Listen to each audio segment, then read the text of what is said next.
when I was looking back at your career, I saw that you were on an album that I was not aware that you were on this. That you were on the Backyard Concert Barbra Streisand album. Oh man, that's some deep dive digging. Dude. I listened to that album nonstop when it came out. Really? I did. It's called One Voice. It's called One Voice. Yeah, it was her return to live performance. Yeah. And it was a benefit for the Clintons, actually. And so, and you were were you just a backup No, singer? this is actually a really funny story. Right. So I met her right after my first album came out. Her manager called my manager at the time and asked if we could have a meeting together, me and Barbara. And I was like, "What? Really? Why?" She's a fan. I was like, she's a fan of my record, and she wanted to just talk to me about trying to write her a song. She liked my songwriting, and so we had a really nice meeting at this recording studio. I remember she smelled so good, and she was beautiful and charming, and we hung out for like an hour, and I had just written Right Here Waiting, which turned out to be probably the biggest song I've ever written. And it was this really intimate ballad with just piano and my voice and some string pads, no drums. It totally did not fit the album I was making. I was making another rock record, and I was on tour playing rock shows. So I wasn't planning to record that song. So I was like, I'll send it to Barbra Streisand. Yeah. So I messengered it over to her house, and I still somewhere have her voicemail. I taped it. I put it on a cassette. And it was basically her saying, "Richard, hey, it's Barbara. I got the song. Oh my gosh, the music is gorgeous. This melody is fantastic, but I'm going to need you to rewrite the lyrics because I'm not going to be right here waiting for anybody." I was just like blown away by how funny that was. But the song was pretty personal, so and then I got sort of talked into putting it on that album, luckily, and it just blew up, So I knew her a little bit from that.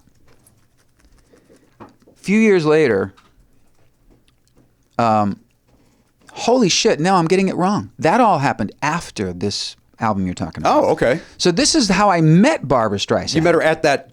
But she doesn't remember this because she didn't know who I was. You barely remembered it. Yeah. Sorry. You can edit this bit out, right?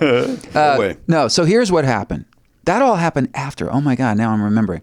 So I was a background singer, right? Like we talked about. I'm a session singer, and I'm doing some background vocals on a Kenny Rogers album at a studio called Lion Share, which he owned at the time. And it had 3 rooms. And I remember at that particular time, Kenny was in one room, Rod Stewart was in another room, and Barbra Streisand was mixing that album, her live album, down the hall. And, we didn't really wander the halls too much, but I was very aware that Barbra Streisand was down the hall. Mm-hmm. So I'm sitting there in Kenny's session, and they're getting ready to show me to do some background vocals on this song. And Barbara walks into the studio, and I'm thinking, oh, holy shit, it's Barbra Streisand. The second of all, she's probably here to see Kenny or whatever. And she says, "Is there somebody named Richard here?" And I went, she goes, Richard, you're a background singer? And I went, yeah. And she goes, "They say that you can imitate people." And I went, because I would do that just for shits and giggles.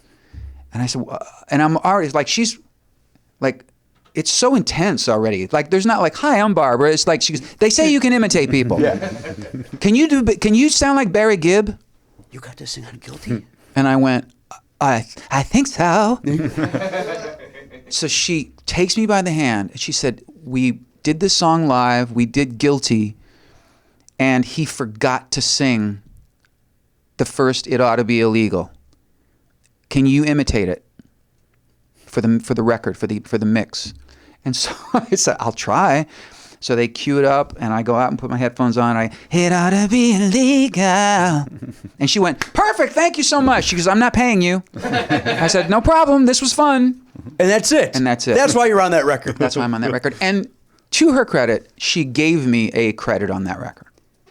Yes. She didn't. Obviously, I discovered it. Holy shit! That is. And so then a year or two later, yeah. I'd had some success, and then she reached out to me, but having no connection to that story. So when I told her that, she went, "That was you?" I'm like, that's a great story. Yeah, that's a Hollywood story. That's a total Hollywood story. Love it. To hear the whole conversation, subscribe for free on Apple Podcasts or wherever you get your podcasts, or visit nevernotfunny.com.